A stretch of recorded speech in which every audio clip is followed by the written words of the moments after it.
Baik, Bapak Hari sekalian, karena waktu juga sudah cukup malam, mari saja kita dengarkan bersama-sama Mau'izah Hasanah atau tausiah agama tentang peringatan Maulid Nabi besar kita Muhammad SAW yang akan disampaikan oleh guru kita Al-Mukarram Bapak Kiai Haji Nur Sopan Tohir, sarjana ekonomi. Kepada beliau dipersilakan. Sallu ala Nabi.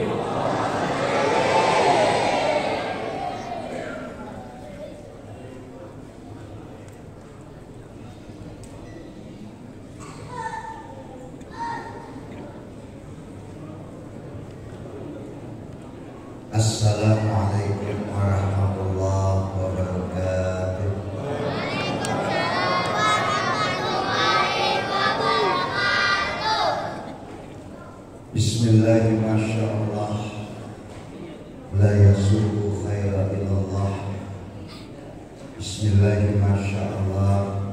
La yasuku su'a illallah. Bismillahirrahmanirrahim. Makana min ni'matin fa minallah. Bismillahirrahmanirrahim. La haula wa la quwwata illa billahil aliyyil azim. Alhamdulillah. Alhamdulillahilladzi arsala rasulahu bil huda wa dinil haqq liyudhhirahu 'ala dini kullihi wa kafa billahi shahida.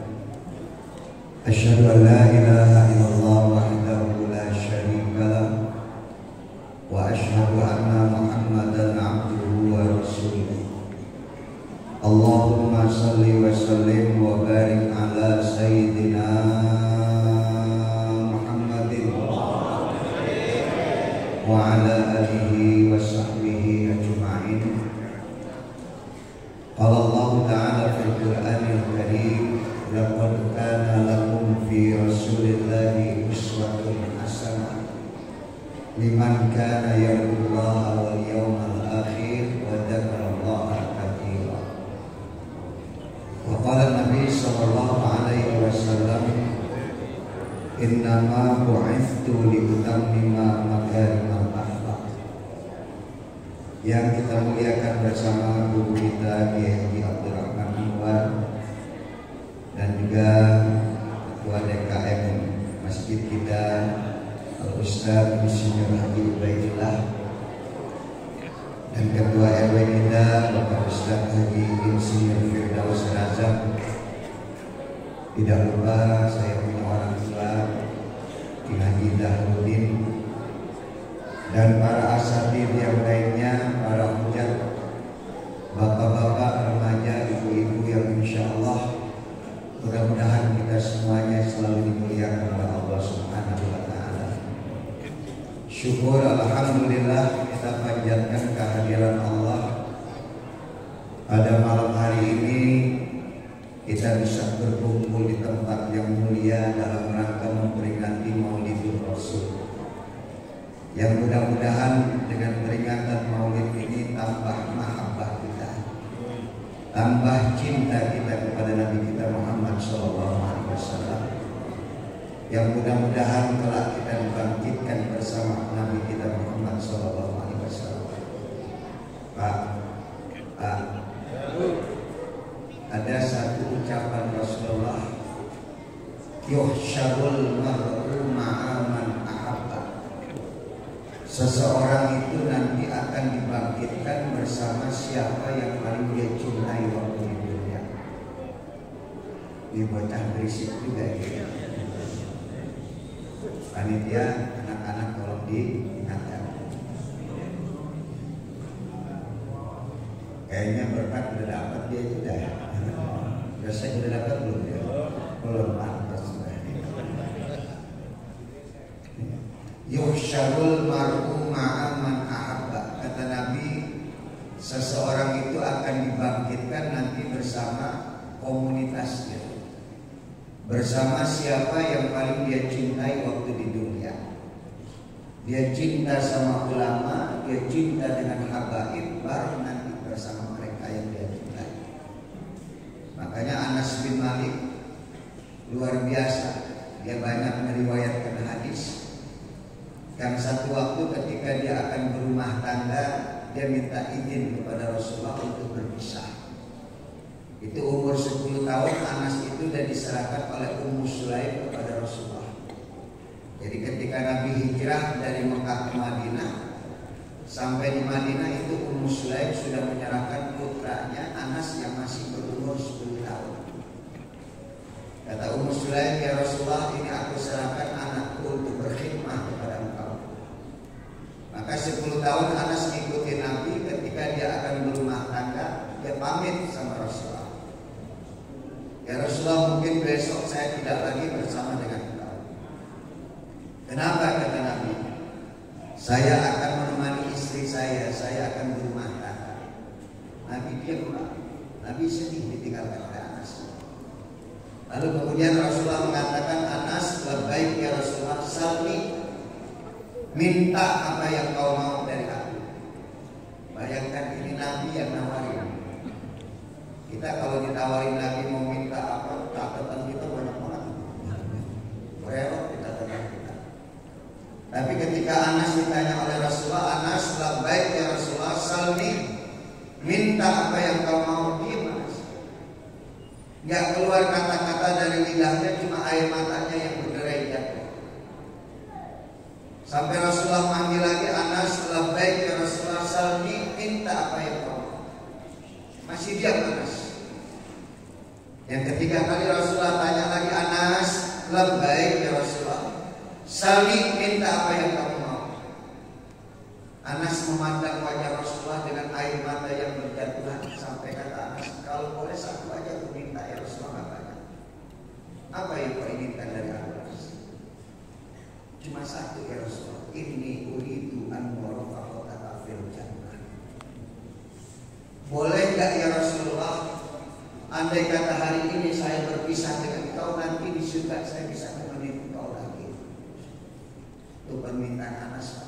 Dia gak pengen kaya, dia gak pengen punya jabatan, dia gak pengen punya kedudukan. Yang dia cuma minta pengen bareng sama Nabi nanti sampai di surga. Kata Rasulullah, kalau itu yang kau inginkan Anas, a'inni bikasrati sujud, banyak-banyaklah kau bersujud kepada Allah. Punyalah sikap rendah hati dalam hidup. Letakkan kebanggaan, akalmu, pikiran, otakmu ada di tempat yang paling rendah. Khudu'lah kamu kepada Allah, maka kau nanti akan bersama aku di dalam surga. Kita pengen Pak bareng sama Nabi di dalam surga. Pengen kan?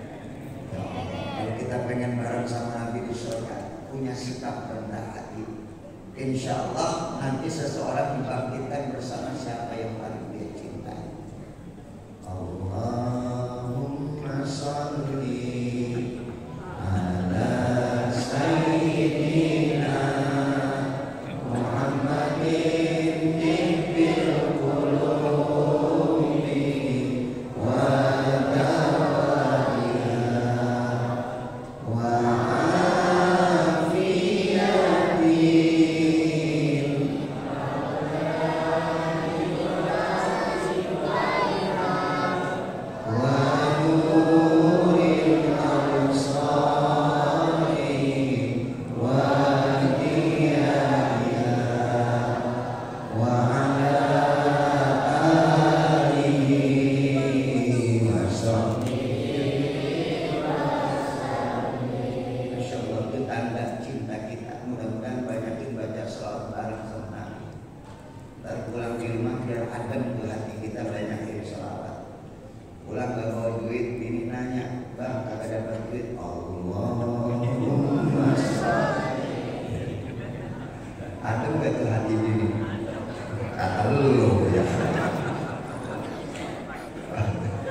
bayangkan tuh Nabi dimuliakan oleh Allah dengan tingkatan kemuliaan yang sangat tinggi. Wa rafa'na laka dzikrak. Sampai hari ini gak habis-habis orang cinta sama Nabi. Gak habis-habis orang menyebutkan nama Nabi. Makanya pantas kita peringati kelahirannya karena tanda mahabbah kita, tanda cinta kita kepada Nabi kita Muhammad SAW. Bapak, jamaah yang mau lihat minggu itu ada bukan? Di sebelah mana? Pak, saya mau tanya, kenapa sih kita memperingati Maulid Nabi? Kenapa? Cinta. Dan pertanyaan satu lagi, kenapa teladannya mesti Nabi? Kan Nabi ada 124 ribu. Dari 124 ribu Nabi terpilih menjadi 313 Rasul. Dari 313 Rasul yang wajib kita ketahui ada 25. Dari 25 terpilih lagi menjadi 5 ulul azmi. Dari 5 terpilih lagi menjadi 2 Ibrahim dan Muhammad. Dari 2 terpilih lagi menjadi 1 yaitu Nabi kita Muhammad SAW. Dan jelas Al-Quran mengatakan wa innaka la'ala khuluqin adzim. Tidak ada pencipta yang memuji ciptaannya kecuali Allah memuji adalah kepada Muhammad. Padahal dari 124 ribu Nabi kita bisa bayangkan mereka adalah manusia-manusia yang terpilih oleh Allah. Tetapi ketika Nabi diciptakan oleh Allah, Allah sendiri yang memuji Nabi kita. Sungguh engkau Muhammad mempunyai akhlak yang sangat mulia dan menjadi teladan buat kita ikuti. Kenapa? Karena satu, akhlaknya Nabi stabil, gak pernah berubah. Akhlaknya Nabi stabil, gak pernah berubah. Kita terkadang akhlak kita itu berubah-ubah, berfluktuasi. Kadang-kadang lagi cakap-cakap ada kita akhlak. Kita lagi jelek-jelek banget. Ini kalau lagi ngaji begini kan kita orang bener banget kita. Benar enggak? Iya. Jadi, benar enggak? Kalau lagi ngaji begini kita orang awal bulan bidik kita akhlaknya cakep banget, akhlaknya. Iya. Cium tangan 3 kali bolak-balik. Ntar ada pertengahan bulan berubah muka kita banget. Itu akhlak kita. Tapi Rasulullah dalam kondisi apapun, dalam keadaan apapun, dalam keadaan tertekan, terintimidasi, akhlak Nabi tetap mulia. Ini yang gak semua orang bisa mampu. Nabi Allah Ibrahim, Masya Allah, luar biasa. Sebagai abal anbiya, 10 generasi sebelum kelahiran Muhammad, itu Nabi Allah Ibrahim sudah berdoa di sudut Ka'bah. Ini eronya kayaknya kekencangan. Jadi dikit. Jangan pakai ero, maka kedengaran. Itu di sudut Ka'bah Nabi Allah Ibrahim sudah berdoa, Rabbana wab'ath fihim rasulan minhum yatslu 'alaihim ayatika wa yu'allimuhumul kitaba wal hikmah wa yuzakkihim. Kita bisa bayangkan 10 generasi. Tadi kalau baca Maulid mulai Abdullah Abdul Muthalib memanah terus sampai kepada Ismail, sampai kepada Nabi Ibrahim alaihissalam. Itu Nabi Ibrahim sudah berdoa, ya Allah, kirimkanlah seorang Rasul yang dari mereka sendiri, dari bangsa Arab saat itu, yang akan mengajarkan kitab, yang akan mengajarkan Al-Quran, mengajarkan hikmah, dan mensucikan mereka daripada kemusyrikan. Kemuliaan akhlak Nabi sampai Nabi Allah Ibrahim berdoa. 600 tahun sebelum kelahiran Nabi kita Muhammad SAW, itu Nabi Isa sudah mengatakan kepada kaumnya, nanti akan turun seorang Rasul, akan dihadirkan di bumi ini seorang Nabi yang mulia, Nabi yang terpilih dari yang dipilih oleh Allah, maka kalian harus mengikuti mereka. Karena apa? Karena akhlak itu yang membuat Nabi disebut, yang membuat Nabi terkenal di kalangan para pemudi-pemudi yang ada di langit, dan terkenal di antara para anbiya-anbiya. Pak, kita habis mati udah kagak dikenal, Pak. Kita udah sakratul maut, anak kita juga udah lupa. Yang diurusin surat tanah. Iya. Bapak nyimpan surat di mana ya? urusan dia mati kita gak menemukan berapa ya? Tawa aja Ustaz. Ada lagi bapaknya masih ingat udah mau mati dipanggil anaknya tua. Din, ada Udin di sini. Ada. Bukan Haji Udin bukan. Apa bapak rumahnya kagak lama lagi deh. Apa pak mau tanah yang sebelah kidul ada 300 meter buat empok kesian. Dia kagak punya laki. Hasil 300 meter. No sebelah mulai ada lagi 200 meter buat adekku. Sampai masjid ada 300 meter. Dengan waktu pengen dapat tanah orang jalan banyak. Wih, Pak, kita baru dijadikan contoh, dijadikan teladan kalau udah mati. Benar kan? Begitu kita mati, orang udah lihat perjalanan hidup kita sampai akhir hayat kita, benar Pak. Nabi belum lahir, itu sudah dibicarakan oleh para nabi-nabi terdahulu. Pak, bayangkan kalau kita cerita tentang Mi'raj, itu bagaimana Rasulullah berjalan dari Haram ke Aqsa dan sudah menyambut 132.000 nabi. Itu sudah siap-siap untuk menyambut kedatangan Rasulullah dan melanjutkan perjalanan Mi'raj sampai kepada Sidratul Muntaha. Maka mereka melaksanakan sholat sunnah 2 rakaat. Itu kalau antum sering dengar subuh, Assalatu wassalamu alaik ya imamul mujahidin. Saya dengar gak itu? Itu kan ceritanya Mi'raj, Isra Mi'raj. Ya man asra bikal muhaiminu laylan nirtama nirtawal anamu niyam. Ada ayat apa ada?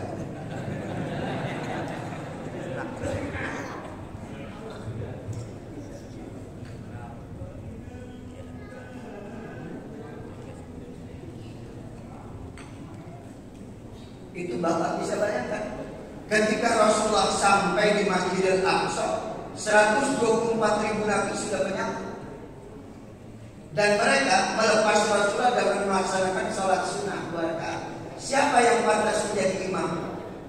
Nabi Allah Adam sebagai abad, sebagai bapaknya para nabi, manusia pertama yang Allah ciptakan.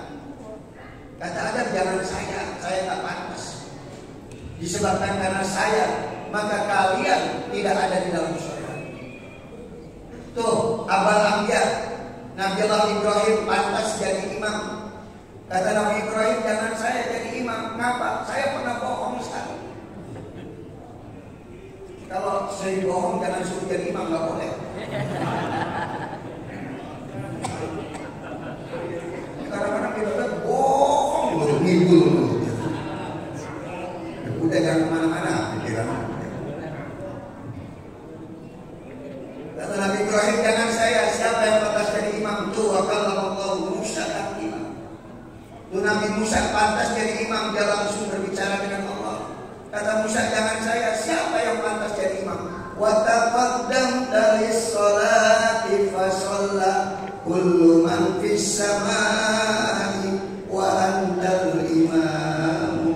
Maka majulah Muhammad melaksanakan sholat. Dan pas sholat kullu man fis samai, maka sholatlah seluruh penduduk yang ada di langit, 124.000 dan para malaikat di belakang Rasulullah. Wa antal imam, dan nabilah yang menjadi imam. Kalau kita dengar para ibu sungguh Pak cerita bagaimana kemuliaan Nabi kita Muhammad SAW. Makanya pantas kita peringati ya, peringatan Maulid malam ini. Ada yang menyebut Maulid, ada yang menyebut Maulud. Yang benar yang mana? Dua-duanya. Kalau Maulid tanggal waktu kelahiran Nabi. Maulud adalah sosok Nabi yang dilahirkan. Kenapa kita peringati? Karena satu, kita pengen neladanin akhlaknya Nabi. Yang kedua adalah cintanya kita kepada Rasulullah. Nabi berbeda dengan nabi-nabi yang lain. Nabi yang paling cakep Nabi siapa? Nabi siapa? Yusuf. Salah. Nabi Yusuf ada bapaknya Yakub. Nabi yang gak punya bapak, yang tangan Allah langsung menciptakan Nabi siapa? Nabi Adam. Waktu Nabi Mi'raj, Nabi ketemu Nabi Yusuf, ketemu Nabi Adam. Apa kata Rasulullah? Aku Mi'raj ketemu Yusuf dan Adam. Ternyata Nabi Allah Adam 70 kali cakapnya dari Nabi Yusuf. Bapak bisa bayangin Pak, kalau Nabi Yusuf takutnya kayak begitu, tuh ibu-ibu lagi megang pisau, megang buah, nyayat tangan gak terasa karena terpesona ngelihat ketampanan Nabi Allah Yusuf. Ngiris tangan tuh gak terasa. Ditanya ibu-ibu, pernah gak dia lagi ngiris bawang, aki-aki lewat sampai ngiris?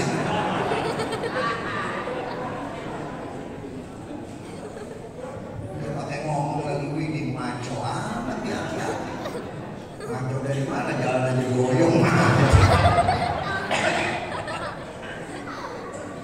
Kita nganggap Nabi Yusuf paling cakep, Nabi Adam Masya Allah 70 kali cakepnya dari Nabi Yusuf. Ini nanti bapak-bapak kalau masuk surga Allah akan tampakkan seperti Nabi Adam. Ini hati-hati, tenang aja ntar kayak Nabi Adam. Pulang ntar bilangin siapa sama bini kita, ntar gua di surga lu lihat gue. Gua kayak Nabi Adam ntar di surga. Tinggal kita lagi tidur, bini kita ngeliatin muka kita, Adam kayak begini aja. Nanti di surga, jadi dunia ya Allah nggak pertahankan ketampanan kita, kegantengan kita. Orang melihat Nabi Yusuf sampai terpesona. Dan mereka berkata di dalam Al-Quran, ini malaikat apa manusia? Kok ada manusia tampaknya seperti ini? Nabi Adam 70 kali, Nabi kita kayak gimana? Nabi kita kayak gimana? Tadi dibacakan Marwah wajhaka ya Sa'ad ya karimal walidain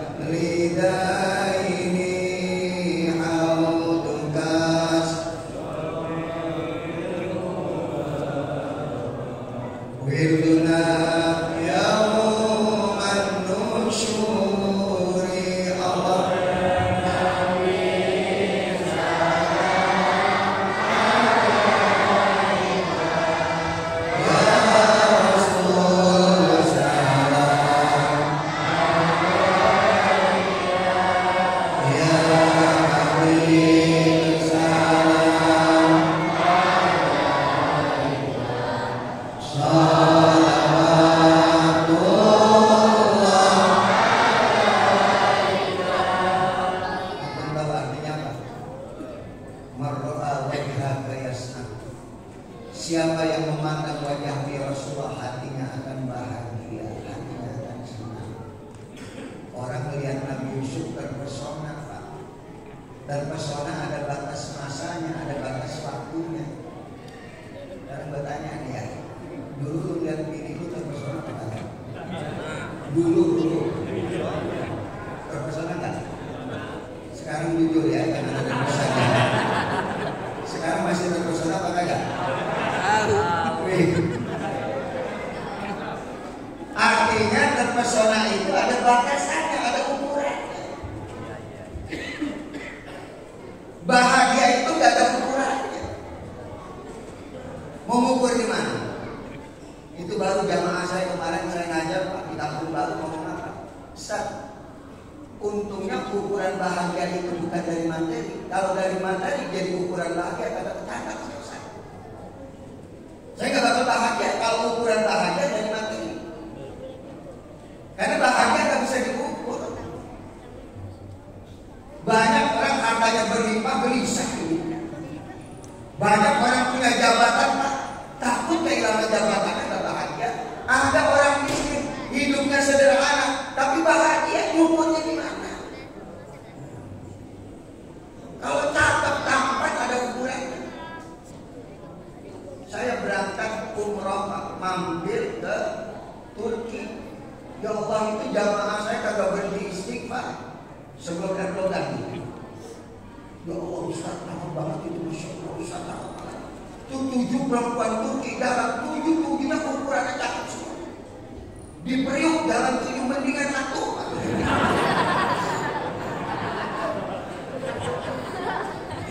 Ada ukurannya itu? Ada ukurannya? Bahagia ukurnya di mana? Marro'a wajhaka yasna. Siapa yang memandang wajah ya Rasulullah, hatinya akan senang, hatinya akan bahagia. Yang lagi galau teriak Nabi, hilang galaunya. Yang lagi banyak pikiran, hilang semua pikiran. Yang lagi banyak utang, nggak keinget utangnya. Orang kalau melihat Nabi bahagia. Yang lagi banyak masalah, hilang. Kan ada wajah orang Pak yang tadinya kita gak punya masalah, ngelihat muka dia jadi bermasalah. Bener gak? Begitu kita keluar dari rumah melihat muka dia, waduh, gedek pula kita. Padahal tadinya kita gak punya masalah. Orang ngelihat Nabi bahagia, marro'a wajhaka yasna. Ya karimal walidain, betapa mulia bapak ibu yang telah melahirkan kamu. Tidak mungkin Nabi menjadi mulia kalau orang tuanya bukan orang yang mulia. Makanya saya sering ngambek, sering marah sama anak-anak muda. Sering ngomel saya sama anak muda di Priuk. Lu kiai lu cium tangannya bolak-balik, Habib lu cium tangannya bolak-balik, bapak lu gak pernah berlakukan seperti itu.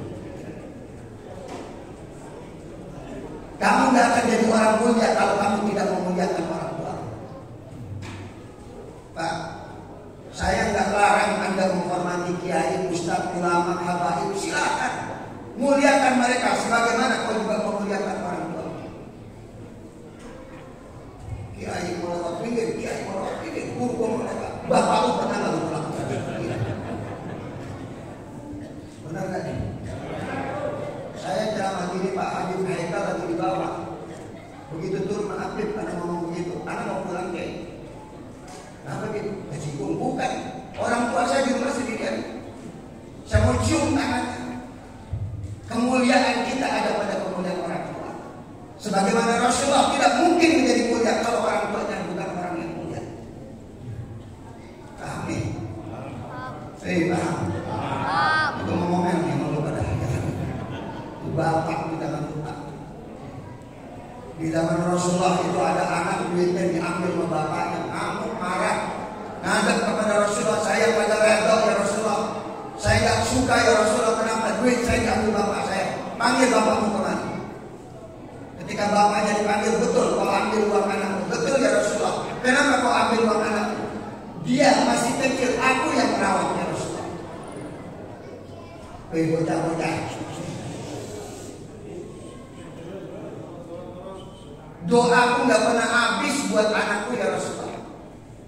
Tapi setelah dia punya istri, dia punya anak, aku diabaikan ya Rasulullah.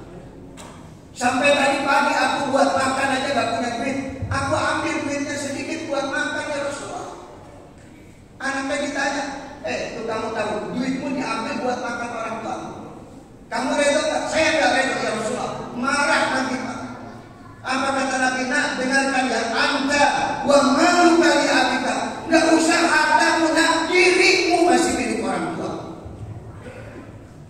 Kalau ada orang tua ngambil duit anak, yang salah bukan orang tua, anak. Kenapa nggak tahu orang tua ngambil duit? Masih kecil diurusin banget kita sama orang tua. Pak, makanan yang udah di mulut diminta sama anak dilepehin. Ini kita sering lupa. Anda ingin menjadi orang mulia, sebagaimana kemuliaan yang dimiliki oleh Rasulullah SAW. Muliakan orang tua.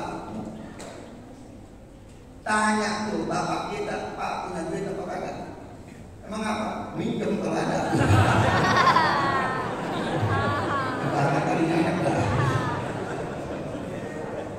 Tanya minjem. Tanya tuh ibu di rumah, Ma, ada beras apa kagak? Apa? Saya kirim kalau kagak.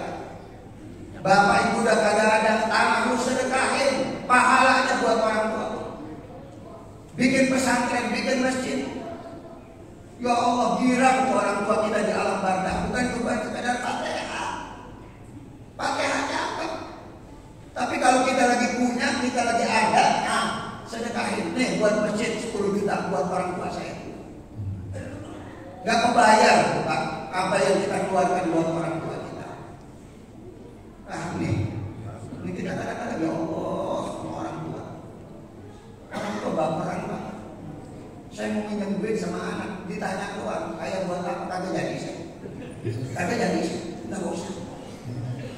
Nggak ayah buat apa? Nggak usah. Nggak ada itu ayah. Dulu anak minta kita nggak pernah nanya buat apa. Bahkan belum dia minta kita udah kasih. Itu kemuliaan orang tua. Makanya selama ini saya pesan sama anak muda, ayo ya, orang tua kita muliakan. Kita nggak bisa begini kalau nggak ada orang tua kita. 45 tahun yang lalu saya ingat, saya dimasukin ke pondok, 7 orang berangkat, yang lulus cuma saya, yang lain lulus nggak dapat tempat, ditaruh di nambah, saya sendiri-sendirian di pondok. Begitu mau pulang, udah dibekelin duit sama orang tua dipegang. Ntar kalau mau jajan beli ini beli. Ya. Nih ada abon, ntar kalau nggak bisa makan pakai makanan abon. Saya di depan masjid diam. Orang tua saya naik delman. Ya dari Ponorogo ke Gontor belum ada mobil saat itu. 45 tahun 73 saya. Begitu tuh delman jalan, air mata saya tidak bisa saya bentuk. Nangis saya. Orang tua saya tidak saya nangis, dia loncat dari delman, dia tubruk saya. Dengerin ya, bukan kata saya mamamu, ayah bukan kata saya, ayah sayang. Ayah taruh di sini biar kamu benar. Nih pengorbanan hati ayah buat kamu berpisah bukan ayah. Tapi ayah ingin kamu menjadi orang baik, orang benar. Ayah taruh di sini. Itu orang tua kita sama kita. Perhatiannya sangat luar biasa. Mengharapkan semua kebaikan buat kita. Tapi kita sering lupa kebaikan orang tua. Amin. Karena lupa kita maulid pulang biar kita bawa. Karena sampai di rumah tubruk kaki ibu kita. Minta maaf sama orang tua. Berapa banyak orang tua air matanya jatuh gara-gara omongan itu. Berapa banyak kamu tidak pernah perhatikan orang tua. Maulid pulang ada bekal yang kita bawa. Ibumu berapa kali meneteskan air mata. Dia lihat betapa sayangnya kau dengan istri, betapa sayangnya kau dengan anakmu, tapi dia abaikan yang dia melahirkan kamu. 9 bulan kita dalam rahim ibu kita, 2 tahun darah diberikan kepada kita. Apa ibu kita? Alqomah, ahli ibadah, sholatnya rajin, puasanya rajin, mati kagak bisa. Tersiksa dengan sakaratul maut. Yang sakitnya digambarkan Nabi seperti binatang hidup dikeset kulitnya. Makanya kita diajarkan Nabi, Allahumma hawwin alaina fi. Kagak bisa mati. Alqomah sampai Nabi datang, kata Nabi, kenapa ini Alqomah gak bisa meninggal dunia, gak bisa mati? Apa dia punya salah sama kalian? Gak ada salah, orang baik ya Rasulullah. Apa dia punya utang kepada kalian? Gak ada utangnya Rasulullah. Alqomah ahli, orang baik. Min ahli ibadah. Masih ada ibunya, masih ada ya Rasulullah. Panggil ibunya kemana? Ibunya dipanggil. Bu, ini Alqomah anak ibu. Betul ya Rasulullah. Apa dia punya salah sama ibu? Banyak salah ya Rasulullah. Aku yang melahirkan Alqomah, 2 tahun darahku berikan kepada Alqomah. Doa kebaikan buat Alqomah tidak pernah putus. Tapi setelah dia punya istri, aku diabaikan ya Rasulullah. Aku gak diperhatikan, sakit hatiku ya Rasulullah. Kata Nabi, ini yang membuat Alqomah gak bisa mati. Ibunya sakit hati. Ibu maafin Alqomah kagak. Biar dia rasakan ya Rasulullah. Kalau ibu gak mau maafin Alqomah, Alqomah kagak bisa mati. Biarin ya Rasulullah. Udah sakit hatiku. Dibujuk sama Nabi gak mau ibunya maafkan Alqomah. Baik, kata Rasulullah, kalau ibu gak maafkan Alqomah, ibu jangan nyesel. Ini Alqomah orang baik, dia rajin ibadah, terpaksa saya akan bakar Alqomah. Sahabat kumpulkan kayu bakar, kita bakar Alqomah. Orang tuanya gak mau maafkan dia.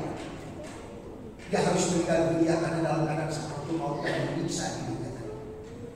Sudah ketika kayu bakar sudah mulai Ibu adalah tetap ibu. Dia teriak, ya Rasulullah, jangan bakar anak saya, jangan sakitin anak saya maafkan Alqamah. Rasulullah, saya maafkan, saya ridho sama Alqamah. Baru Alqamah bisa menghembuskan nafas yang terakhir. Buat mati aja orang tua nggak ridho, susah apalagi buat tidur. Pantas hidup lu keberangsak, manusia yang sakit hati. Itu orang tua. Kembali kepada Rasulullah tadi. Marra'a wajhat yasa. Ya karimal walidain, betapa mulia bapak ibu Muhammad yang telah melahirkan kamu. Abdullah baru akad nikah dengan Aminah, belum disentuh tuh Aminah, udah diajak jalan oleh Abdul Muthalib. Abdullah, labbaik abi, itba'ni, ikut saya. Mau kemana Abi? Nadhab ila Arafah. Kita berangkat ke Arafah. Itu punya bini baru dinikahin Pak, belum diapa-apain, udah diajak jalan sama bapaknya, nurut. Coba kita baru mobil tuh nikah, buat lagi nikah, bil mahfil madkur dan kelar dari nikah. Ini gini gua nih, bapak ngajak kita ke Surabaya nih, tak dulu lah urusan itu begini. Pak Abdul Muthalib ingin buktiin, ini Abdullah udah punya bini, masih dengar kabar nggak sama orang tua. Di situ kemuliaan yang akan lahir Nabi Muhammad SAW. Ya udah nih, mau kemana ke Arafah? Ayo kita ke Arafah. Sampai di Arafah kagak ngapa-ngapain. Begitu lagi jalan, Abdullah melihat seperti ada telaga. Dia pandangin tuh air begitu bening, tiba-tiba ada bisikan. Ya Abdullah, isyrab hadzal ma' warji ila baiti. Abdullah, minum itu air, pulang ke rumah, campuri istrimu. Allah sudah ridho untuk bercampur dengan Aminah yang nanti lahir Muhammad atas dasar perintah Rasul. Karena Allah sudah ridho. Maaf nih, maaf. Pantas anakmu modelnya kayak begini, main tubruk aja. Kalau pengen anak muliain orang tua kita, sebelum campur bayar sunnah dulu 2 rakaat, baca Yasin 3 kali, tahlil, tahmid, istighosah.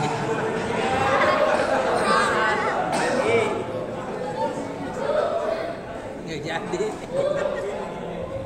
Kan, gue ngajarin lu begitu.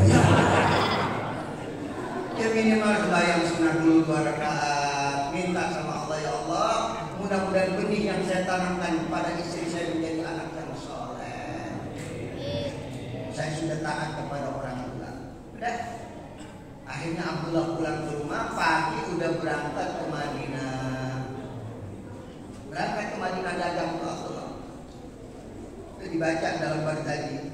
Walamma tamma min hamlihi syahrani ala masyhuril aqwalil tufiya bil Madinati Abu Abdullah.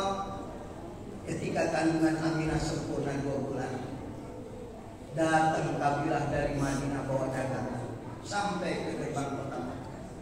Itu Aminah girang banget, pengen nunjukin sama suaminya Abdullah, ini ada janin, ada bayi dalam rahim buat cinta saya dengan suami saya. Maka begitu pedagang itu datang, disong-song oleh Aminah, aina Abdullah, mana suami saya? Saya pengen nunjukin ada bayi dalam perut ini buat cinta saya dengan Abdullah. Itu pedagang yang datang dari Madinah kagak ada yang ngomong, diam semua. Kagak ada yang ngomong, diam. Aminah teriak lagi, aina Abdullah, mana Abdullah? Diam. Sampai ada yang berbisik, Aminah, maafin kami, Aminah, aku minta maaf, Aminah. Kenapa? Abdullah kami tinggalkan di Madinah karena Abdullah sakit keras. Terpaksa kami tinggal, ya Allah, kejar itu Aminah. Ya tega banget lu pada suami gue lu tinggalin, disuruh diri-diri ya. Emang saudaranya banyak tuh Abdullah di Madinah, Pak. Begitu Aminah dalam keadaan menangis dan bersedih, datang Abdul Muthalib. Ya kalau pakai bahasa kita, ngapa neng? Lalu ngapa? Ya Allah Bapak, laki saya ditinggalin di Madinah, katanya sakit, akhirnya dikumpul Abdul Muthalib. Kata Abdul Muthalib, berangkat sekarang juga, jemput Abdullah, bawa pulang balik. Berangkat utusan dari Mekah ke Madinah 15 hari perjalanan, balik pulang 15 hari. Ketika sudah sampai, kita bilang utusan Aminah dengan Arab Kemas menanya, aina Abdullah, mana suami saya? Abdullah Fatufiyah bin Madinah. Abdullah Aminah sudah meninggal di Madinah. Ya Allah, kejar anak Aminah, nangis, sedih. Ya Allah, ini bayi gak akan melihat wajah orang tua. Suami yang saya cintai lebih dulu, cuma semalaman saya ketemu suami saya. Sekarang kau panggil ya Allah, saya redha, saya redha. Nah, dalam keadaan bersedih keluarga Abdul Muthalib, ujuk-ujuk datang untuk Abu Lahab. Kenal Abu Lahab? Kenal? Tahu? Kalau kenal di mana lu Abu Lahab? Kalau Abu Janda emang ada. Abu Lahab itu nama aslinya Abul Uzza bin Abdul Muthalib. Jadi masih kucingnya Nabi, masih anaknya Abdul Muthalib. Itu datang Abu Lahab ini ngapa lagi pada sedih-sedih begini? Kata Abdul Muthalib, Abu Lahab, saudaramu Abdullah meninggal. Itu Aminah ada bayi di dalam perut ponakan kamu. Apa kata Abu Lahab? Aminah, itu bayi dalam perut kamu yatim, ponakan saya. Apa yang menjadi kebutuhan kamu? Ngomong sama Abu Lahab. Itu sebetulnya Abu Lahab gak benci sama Nabi. Yang dibenci oleh Abu Lahab adalah ajaran yang dibawa oleh Nabi kita Muhammad SAW. Ada apa-apa, Mina ngomong sama Abu Lahab, cerita sama Abu Lahab. Saya jamin. Akhirnya singkat kata singkat cerita, 9 bulan kemudian lahirlah Nabi kita Muhammad SAW. Nurun yatala usana. Baru kita mahalul qiyam. Kita berdiri dan kita sambut ya Nabi. Salam alaika ya Rasul. Salam alaika ya Habib. Salam alaika.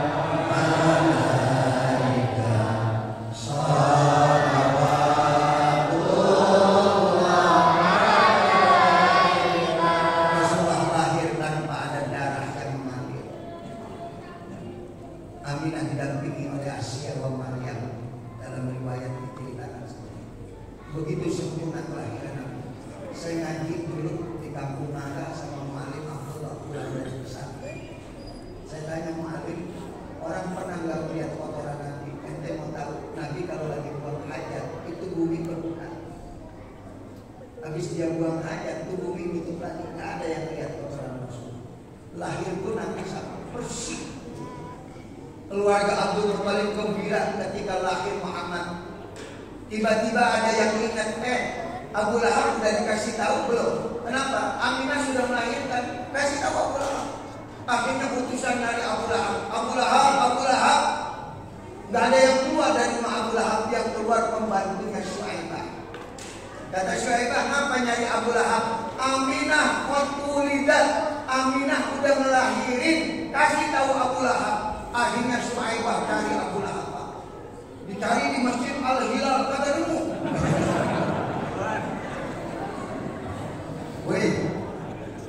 Dicari di musola kata dulu. Dilihat Abu Lahab ada di pasar lagi main catur. Dan orang main catur kan orang bego. Benar kagak? Habis dipindahin dipikirin, dipindahin. Nah kalau mau kita kalau kagak mau dipikirin lu jangan pindahin gitu. Benar kagak? Orang main catur kan orang bego, sama kayak orang mancing.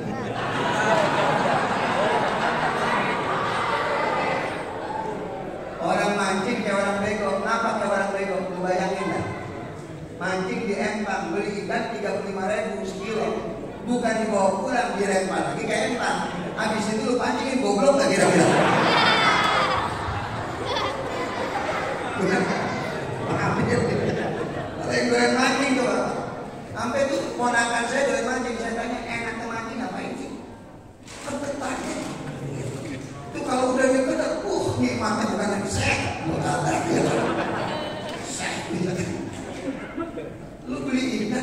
5.000, bini lu nungguin di rumah lo kok pulang. Nah kalau lempar lagi enak habis sebelum mancing gitu. Udah berhenti mancing. Orang mancing gak bisa mancing Pak. Ada buru besar. Akhirnya Suhaibah nyari Abu Lahab ketemu di pasar. Itu Suhaibah udah teriak Abu Lahab, Abu Lahab. Abu Lahab emang orangnya berangasan Pak, pemarah. Ya begini. Hei Suhaibah, kenapa lu nyari-nyari gua? Aminah qad ulidat. Aminah udah melahirin. Wah, yang bener. Laki perempuan. Bingung Suhaibah. Dia belum tahu. Yang dia dengar Aminah udah melahirin. Dia belum tahu laki perempuan. Akhirnya takut diomelin Abu Lahab. Suhaibah marah. Laki. Bangsa Arab saat itu kalau laki-laki jadi kebanggaan. Kalau perempuan jadi hina. Makanya marah Suhaibah. Laki. Putih, bersih. Sini lu. Abu Lahab udah belum terang. Nih, lu pegang duit.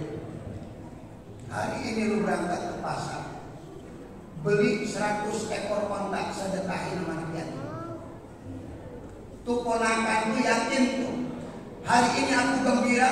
Dia berangkat ke pasar beli 100 ekor onta sedekahin sama anak yatim. Tuh Suhaibah sambil megang duit Pak. Gue mau terang-terang ini. Ini laki atau perempuan ini?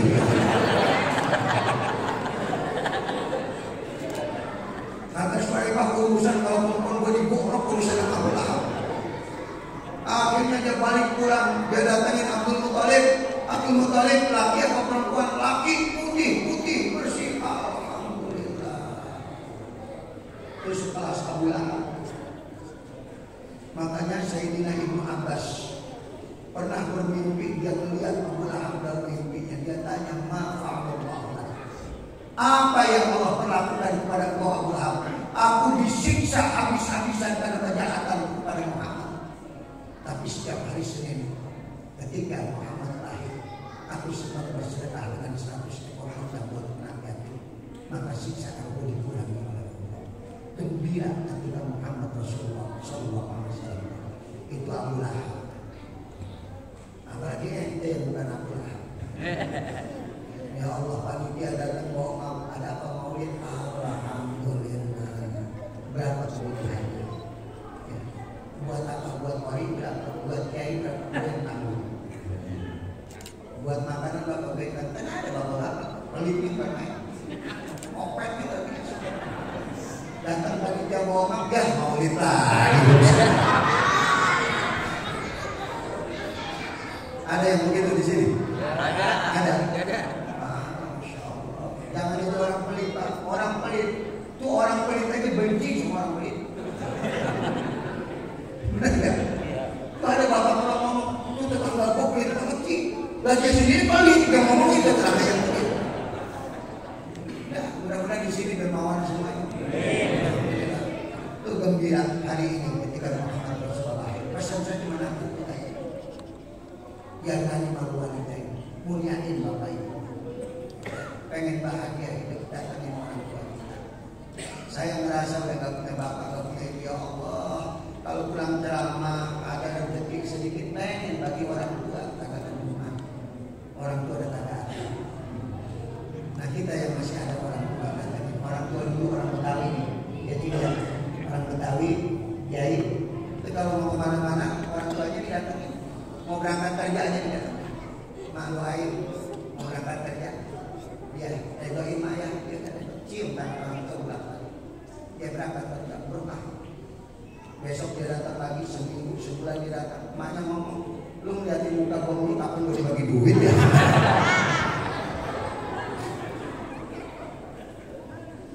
Tapi berangkat kerja sisipin dia sedikit 5 buat beli sirih ke orang tua, 5 buat beli lauk, 5 buat beli beras.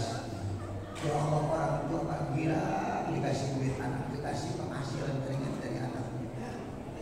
Maka kalau kita lagi ada sekarang, kita berlimpah harta. Tanah kita di mana-mana sedekah. Pahalanya nyamin buat orang tua kita, nyampe berkah hidup kita, anak keturunan kita. Itu pesan saya. Jadi saya dari mulai awal maulid agak berhenti, sampai suara kayak begini. Ya, mudah-mudahan pesan saya satu, muliakan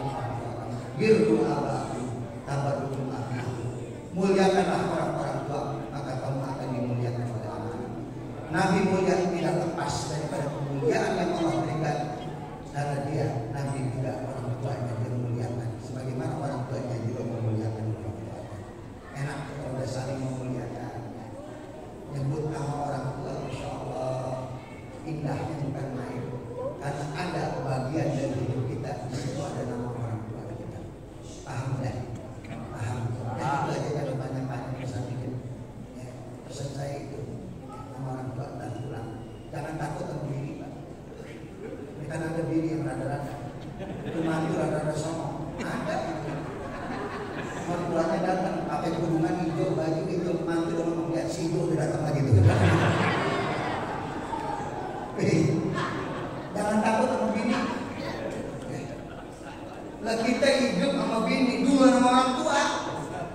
Ini saya bukan aja sama bini yang dibawa dengar ini. Iya. Dikit-dikit malu, dikit-dikit malu. Gua kapan urusin lah?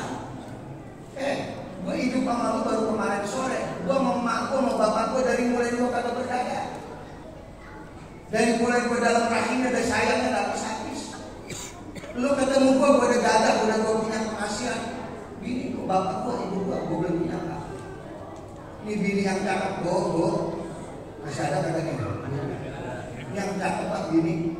Begitu kita mau beli emas buat bini kita, nih gua mau beli emas satu sekarang buat jangan buat malu dulu beli. Malu dulu beli. Gua mau belakangan, lu hidup dua sama malu. Nih gua ada rezeki, gua pengen berangkatin lu haji. Malu bapak lu berangkatin. Cakep malu kayak gini. Menjarang. Ada yang coba. Malu dulu bapak. Ntar habis itu gua dah kerjaannya. Ya tadi kan paruh-paruh dah. Yang dibeliin 100 gram malu 50 dah. Oh ya kan. Cakep ini berkah kita. Makanya saya sih nggak berangkat. Saya nggak takut sama bini. Bini aja nggak bakalan berani kita nggak bakalan takut bini. Sama. Enak aja sama. Insya Allah kalau kita sudah memuliakan orang tua kita, insya Allah berkah. Ya itu aja dari saya. Yuk Fatihah. Saya mau Fatihah Pak. Saya dapat telepon dari kedua hari. Pak Haji dulu nggak ada telepon tipis. Doakan ya mudah-mudahan diberikan kesempatan kesehatan. Karena beliau sempat pakai ring masukin ringnya patah. Ya, jadi sempat kemarin itu tidak berdetak yang punya 2 kali. Jadi dalam keadaan kritis Pak Haji dulu karena mohon doanya. Beliau luar biasa. Pak yang berani sama Ahok dengan beliau.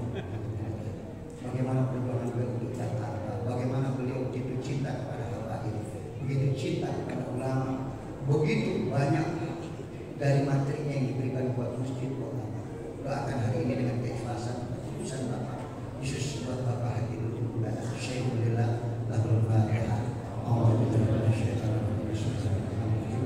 Alhamdulillahirabbil alamin. Ya alhamdulillah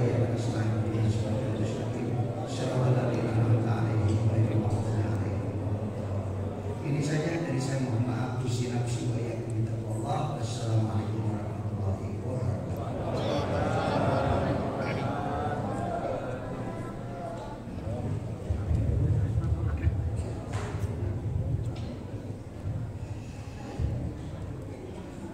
Demikian jadi Bapak hadirin sekalian mau ijazah atau tausiah agama yang telah disampaikan oleh Bapak Kiai Haji Yusuf Fathir SE.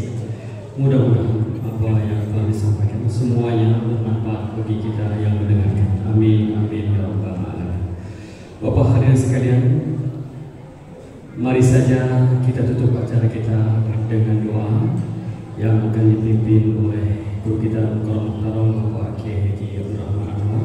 Dan sebelum tutup doa, kita bersama membawa acara mengucapkan ribuan terima kasih segala perhatian. Mohon maaf atas segala kekurangan dan kami persilakan kepada guru kita untuk memimpin doa. Al-Fatihah.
الخاتمة يا الله بها يا الله بحسن الخاتمة وبعائشة ذي الجمال أم الكمال العالمة يا الله وبها يا الله بحسن الخاتمة وببنت عمران أم إذا لم تزل الراحمة يا الله وبها يا الله بحسن الخاتمة وبآسيا من أصبحت من كل هول سالمة يا بها يا الله بحسن الخاتمة وبحق جبريل الأمين على الصحائف الأمة يا الله وبها يا الله بحسن اللهم اجعلنا لآلائك ذاكرين ولنعمائك شاكرين وعلى قولك ولنا صابرين وعلى حلال مرزوقين وعلى مفهومين